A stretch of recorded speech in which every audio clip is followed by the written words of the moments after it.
We will continue our discussion on connected components. We were looking at this graph. So this graph, if you look at this subgraph 1011, it is a subgraph and it is also induced. Now we are asking, is it a connected component? Meaning, is it a maximally connected subgraph? Now you bring, which means what? Is there a super graph containing 10, 11 which is connected? If no such graph is there, then this is a connected component. So along with 10, 11, let me bring 12 and look at its induced subgraph. And it turns out that this would be the induced subgraph of G, and there does not exist a path between 11 and 12, 10 and 12, which means this one, although it is a supergraph of this, but it is not connected. And bring something else, bring 4, still it is disconnected. So there is no supergraph of this which is connected, which means this is maximally connected or it is a connected component. So this graph has got 4 connected components, each one by definition maximally connected. So I cannot merge these two, and the union is not disconnected. I cannot take the union of these two, that's not connected. So each of this is maximally connected. So the first observation is, if G is connected, then G has exactly one connected component. It has exactly one maximally connected subgraph. What is that? G itself. G itself is a maximally connected subgraph of G. If G is disconnected, for example this graph, then you see that it has at least 2 connected components.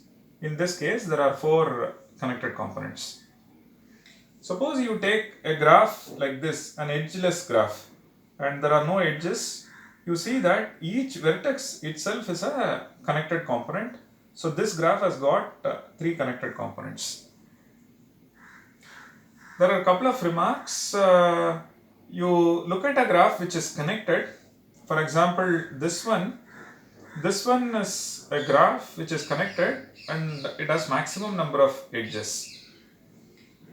Look at this graph. This graph is disconnected and contains 3 connected components. Each connected component is having maximum number of edges. So disconnected, each connected component has maximum number of edges.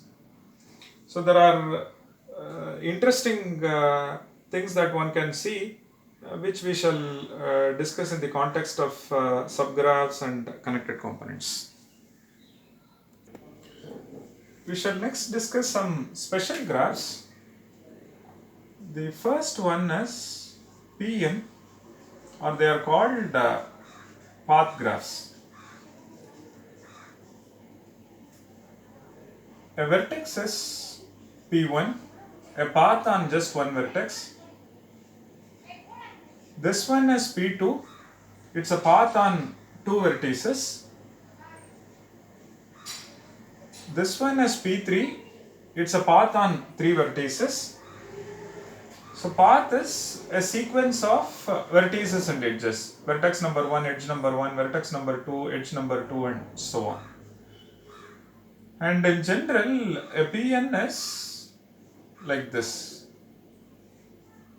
This is Pn. It has got n vertices.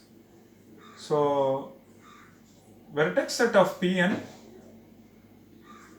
has n vertices, so cardinality n, and number of edges in Pn is, if it is 1 it is 0, if it is 2 it is 1, so in general it is n minus 1.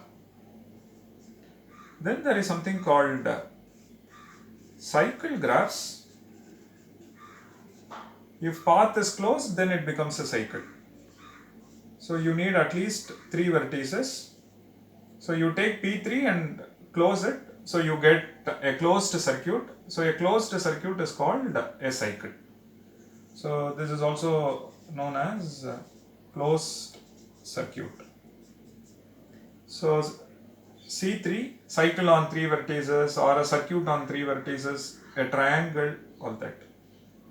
So C4 is a closed circuit or a cycle on 4 vertices.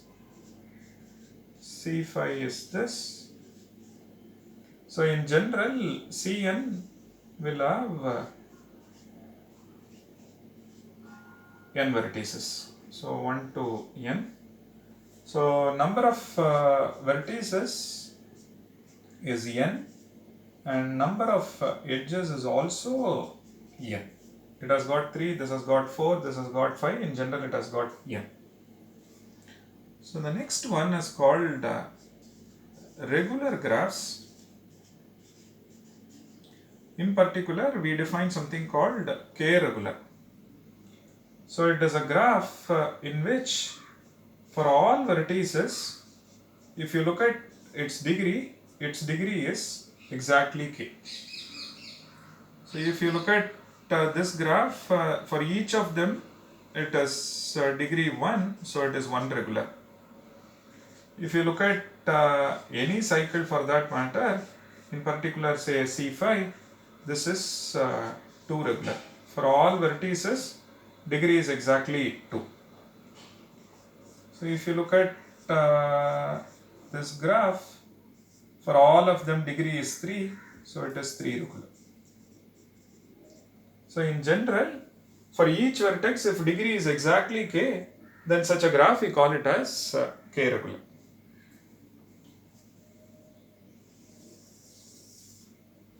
Then we define something called bipartite graph. As the name suggests, the graph is partitioned into 2. So G is bipartite if vertex set of G can be decomposed into 2 sets V1 and V2 such that V of G is this, such that V1 intersection V2 is empty and there is no common vertex between these two, and for all u comma v in the edge set, u belongs to V1 and v belongs to V2. What it says is, if you take an edge, one endpoint is in V1, another endpoint is in V2. For example, if you look at this graph, this can be decomposed into 2 sets V1 and V2 such that I am placing 2 over here and 4 over here and 1 over here and 3 over here. Now there is an edge between 1 and 2, there is an edge between 1, 4 and similarly 3, 2, 3, 4. So you see that the union is V of G, intersection is empty, and if you take any edge, one endpoint is in V1, another endpoint is in V2, there are no edges inside. So given G, if you can come up with such a decomposition, then we say the given graph is bipartite. Given a graph G, if you can come up with a decomposition which is V1 union V1 and V2 such that their union is V of G and intersection is empty, and for each edge one endpoint is in V1 and another endpoint is in V2, then you say the underlying graph is bipartite. Let's look at C5. C5 is a cycle on 5 vertices. Now, to get a bipartition, so naturally you cannot place its neighbors here because we know there are no edges inside. So its neighbors you will have to place outside. So let me place 2 and 5 over here. So the edge from 1 and 5 goes here. Then now look at 5. and its neighbor you cannot place it here, so it has to be placed in the other partition. So let me place 4. Okay. Then what about neighbors of 4? Now neighbors of 4 you cannot place 3 over here, so you will have to place 3 over here. But the moment you place 3, you see that 2 and 3 are adjacent. So which means this decomposition is not the correct decomposition. But can we get a different decomposition? So you see that even the other decomposition does not work. Suppose I place 1 and say 3 in this partition. So far so good. And you place 2 and 4 in the other partition. Now 1, 2, 2, 3, 3, 4. So far everything is perfect. Now where will you place 5? So 1, 2 and 2, 3, 3, 4. Now if I place 5 over here, then what happens? And 5, 4 will be adjacent, which is not allowed. If you place 5 over here, you see that 5 and 1 are adjacent, even that's not allowed. So in whatever way you come up with, you see that you will see an edge inside either V1 or V2. So that means it only says there exists a bipartition, and every decomposition you see that it is non-bipartite. So this graph is non-bipartite. If there exists a decomposition respecting this, then we say it is bipartite, otherwise the graph is non-bipartite.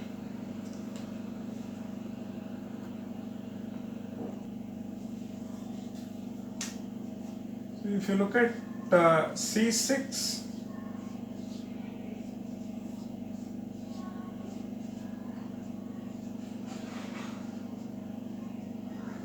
so we see that on one side we can place 1, say 3 and 5. On the other side we can place 2, 4 and 6. So 1, 2 is adjacent, 2, 3, 3, 4, 4, 5, 5, 6 and 6, 1. So here is a bipartition, and which is respecting this condition. So therefore C6 is bipartite. So in fact all even cycles are bipartite. Similar strategy one can come up with.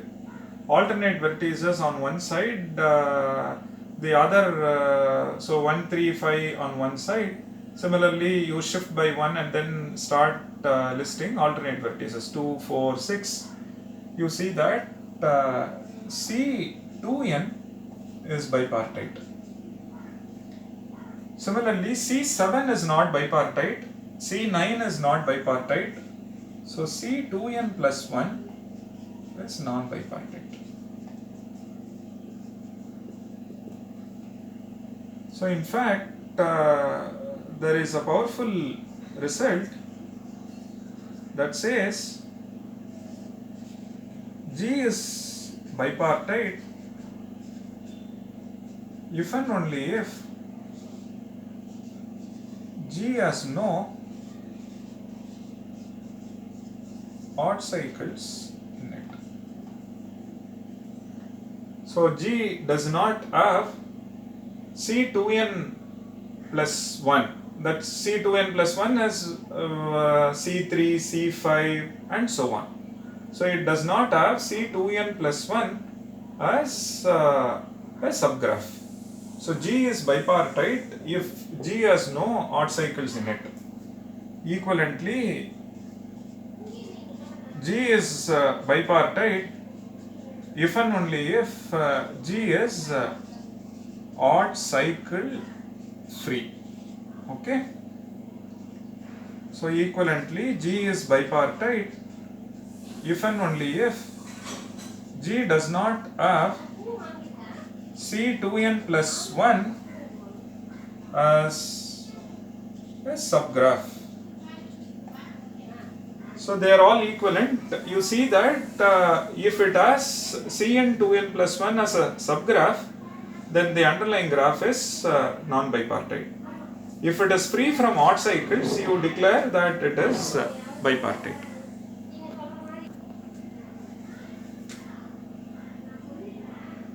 So there is something called wheel graph. So that graph is denoted using Wn, which you can construct using the cycle graph. For example, to construct say W7, what we need is C6 plus a vertex. So you add a vertex V and make that vertex adjacent to every other vertex. So in some sense, V is universal to Cn. You take Cn and take a vertex which is adjacent to all other vertices. So the moment it is adjacent to all other vertices, you see that triangles are formed. So which means wheel graphs are non-bipartite.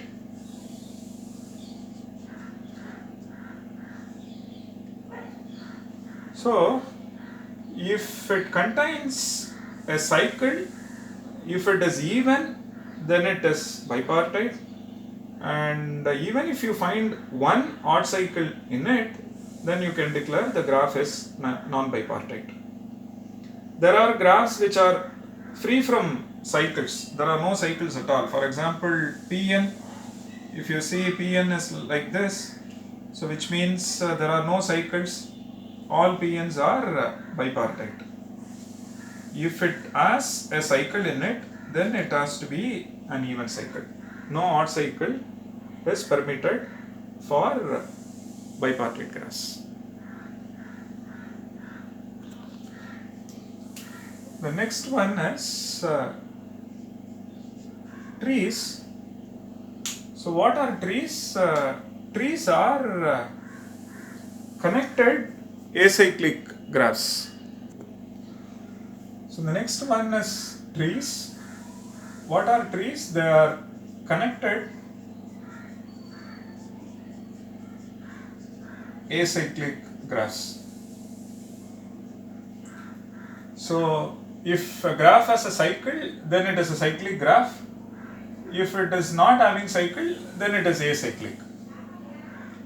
So look at Pn. So if you look at any Pn, you see that they are connected.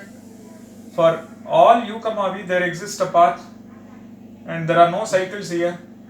So all Pn's are trees. Cycle, of course, it has a cycle in it, so they are not trees. So Cn, they are not trees. So which means the structure will be something like this. Look at this one, this is connected.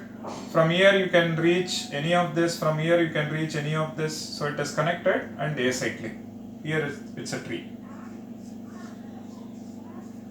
This one, if you see, it is connected and acyclic, so it's a tree. This one is connected and acyclic, it's a tree.